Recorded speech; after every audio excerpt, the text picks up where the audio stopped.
अस्सलाम वालेकुम my YouTube family. उम्मीद है आप सब ठीक ठाक होंगे और अपने घरों में अपनी फैमिली के साथ खुश और आबाद होंगे। अल्हम्दुलिल्लाह मैं भी बिल्कुल ठीक ठाक हूँ आप लोगों की दुआओं से। आज मैं सिखाऊंगी आपको पकोड़ा प्लेटर की रेसिपी कि ये पकोड़ा प्लेटर जो है ये किस तरह बनाते हैं। इसमें हम बहुत सारी वेजिटेबल्स का इस्तेमाल करेंगे और ये बहुत हेल्दी स्नैक होगा।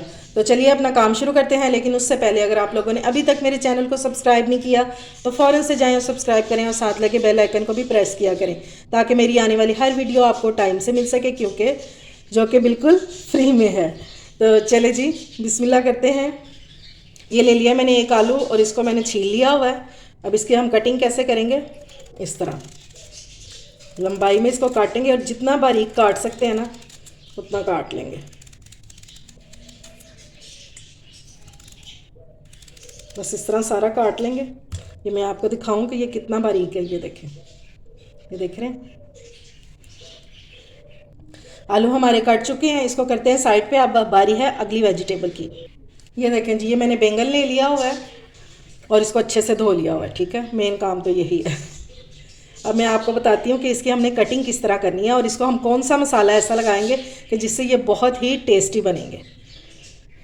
ये बैंगन को मैंने सेंटर में से कट कर लिया।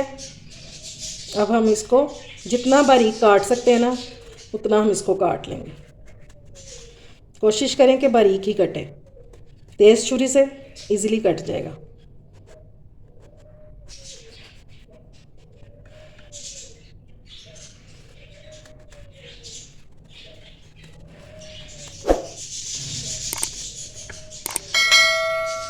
इस सारे की मैं कटिंग कर लूँ तो फिर मैं आपको बताऊंगी इसको हम कौन सा ऐसा मसाला लगाएंगे जिससे इसका जो मज़ा है वो बहुत बढ़ जाएगा। और उसके बगैर अगर आप फ्राई करेंगे तो फिर आपको वो मज़ा नहीं आएगा जो हम चाह रहे हैं। ये देखें जी, बैंगन को मैंने कट कर लिया है। अब ये तो फ़ौरन से ब्लैक हो जाते हैं। अब इसका क्या करेंगे हम, तो इसके लिए हम इस पर लगाएंगे लेमन जूस। ये लेमन जूस जो है एक तो इसको ब्लैक होने से बचाएगा, यानी कि इसका रंग जो है वो काला नहीं पड़ेगा, और दूसरा इसके टेस्ट में बहुत इजाफा हो जाएगा। और साथ ही हम इसके शामिल करेंगे थोड़ा सा नमक। थोड़ा सा ही करेंगे क्योंकि हमने फिर इसको बैटर में भी डालना है। ये मैंने इसको 1.5 जो लीमू है ये लगा दिया। अब इसको हमने अच्छे से मिक्स कर लेना है, लेकिन ज़्यादा मिक्स नहीं करेंगे कि हमारे जो बैंगन है ये टूट ही जाए। बस इतना कि लेमन जो है ये सबको लग जाए। चलें जी, अब इसको भी साइड पे कर देंगे। अच्छा जी, अब अगली बारी है प्याज की। तो हम इसके रिंग्स कैसे बनाएंगे, इसको तकरीबन हमने इतना मोटा रखना है।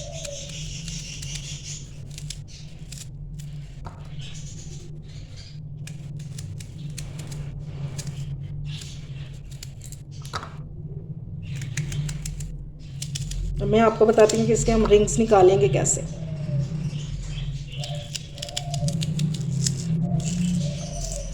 ठीक हो गया। अब हम इसके रिंग्स निकालेंगे। ये देखिए इस तरह।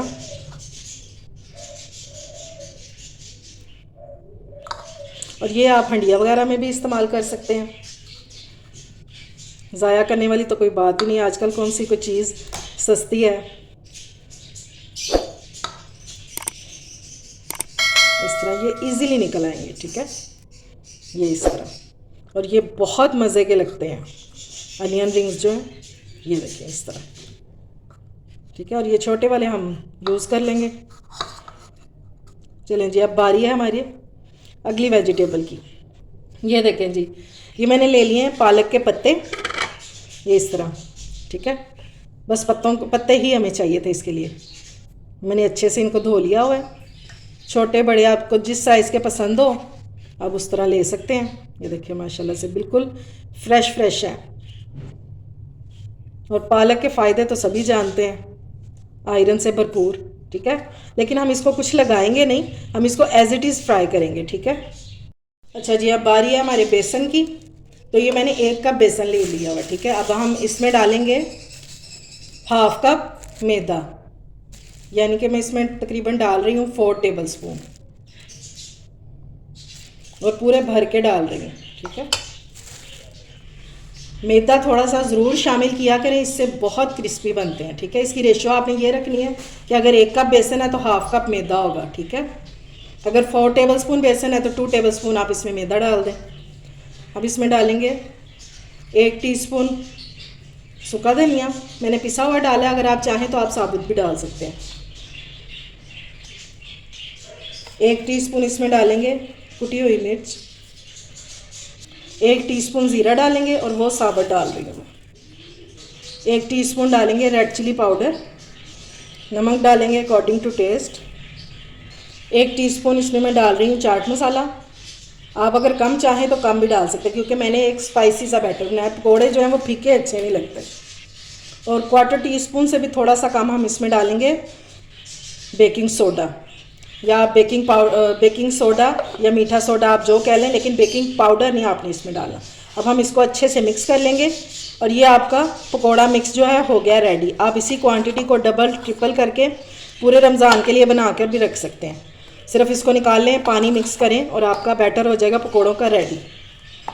और अगर मिक्स वेजिटेबल का बनाना चाहते हैं आप पकौड़े वगैरह, तो फिर इस बैटर को निकालें, बीच में वेजिटेबल्स डालें और आपके पकौड़ों का बैटर रेडी हो जाएगा।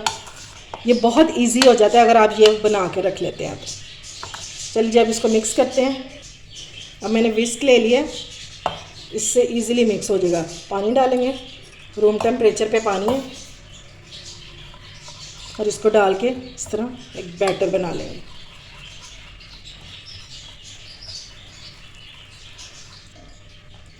ये लें जी, हमारा लम्स फ्री जो है बैटर रेडी हो गया। और इसकी कंसिस्टेंसी ये होनी चाहिए, ना ज़्यादा पतला हो और ना ही ज़्यादा गाढ़ा हो। अगर ज़्यादा गाढ़ा होगा तो बहुत मोटी लेयर हो जाएगी बेसन की, तो वो फिर खाने में मज़े का नहीं लगेगा। अगर ज़्यादा पतला होगा तो फिर वो उन सब्जियों के ऊपर रहेगा ही नहीं, कोटिंग ही नहीं होगी। चलें जी, ये रेडी हो गया। अब इसको सिर्फ 5 मिनट के लिए रखेंगे और उसके बाद फ्राई करना शुरू करते हैं। चलें जी, ऑयल को मैंने कर लिया है गरम। ठीक है, अब पकोड़े बनाना शुरू करते हैं। तो सबसे पहले मैं बनाऊंगी बैंगन के पकोड़े। ये इस तरह इसमें डिप करेंगे और ये इसमें डालते जाएंगे।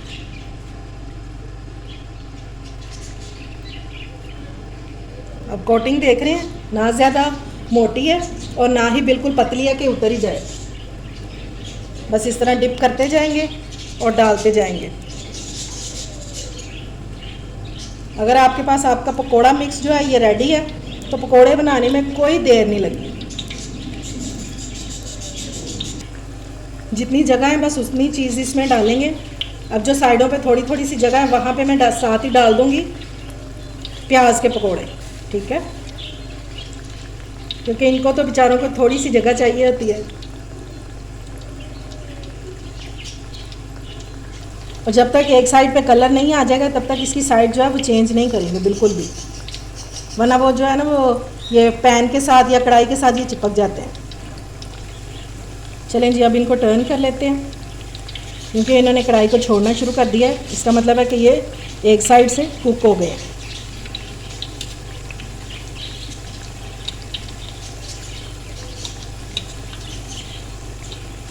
ईज़िली ये हो जाएंगे, कोई इतना मसला नहीं है। ये देखिए माशाल्लाह से।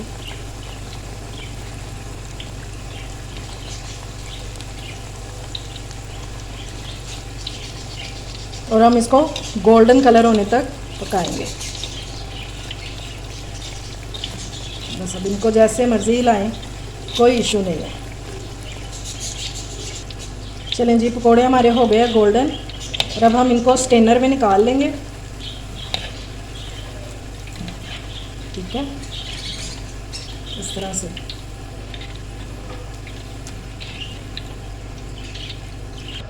चलें जी, अब बारी है आलू फ्राई करने की।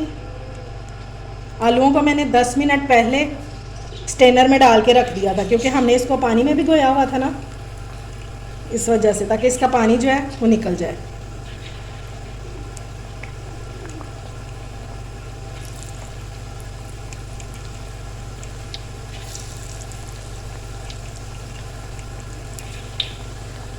ये लें जी, हमारे आलू भी रेडी हो चुके हैं। अब इनको भी निकाल लेंगे।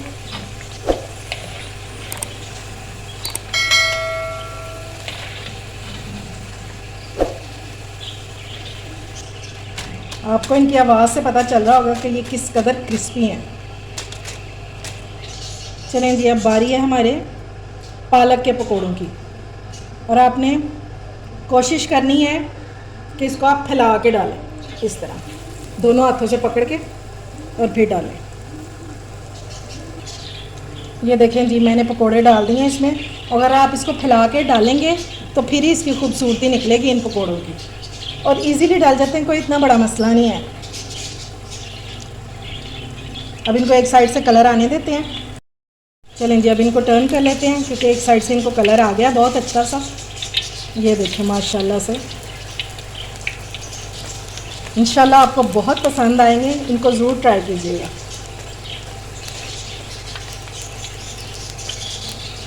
जी माशाल्लाह से हमारा पकोड़ा प्लेटर हो गया रेडी। और आप देखें, ये आलूओं के हैं, ये प्याज के, ये बैंगन के और ये पालक के। और ये किस कदर क्रिस्पी बने हैं मैं आपको चेक करवाती हूँ। ये देखें जी, किस कदर ये क्रिस्पी बने हैं। ये भी बहुत क्रिस्पी बने हैं और ये बहुत मज़े के बनते हैं। आप इसको ज़रूर ट्राई कीजिएगा। और इसके साथ आप दही के साथ खाएंगे या चटनी वाला दही, बहुत मज़े के लगेंगे। मेरे ख्याल से केचप से ज़्यादा पकोड़े जो हैं वो दही के साथ मज़े के लगते हैं। इसमें मैंने ज़ीरा डाला है और मैंने थोड़ी सी काली मिर्च और थोड़ा सा नमक डाला है। ये बहुत मज़े का दही रेडी हो गया। उम्मीद है आपको मेरी आज की रेसिपी पसंद आई होगी। अगर अच्छी लगे तो फ्रेंड्स एंड फैमिली में शेयर किया करें और मेरे चैनल को सब्सक्राइब भी किया करें। अपना और अपने प्यारों का ख्याल रखें, मुझे दुआओं में याद रखें। अल्लाह हाफिज़।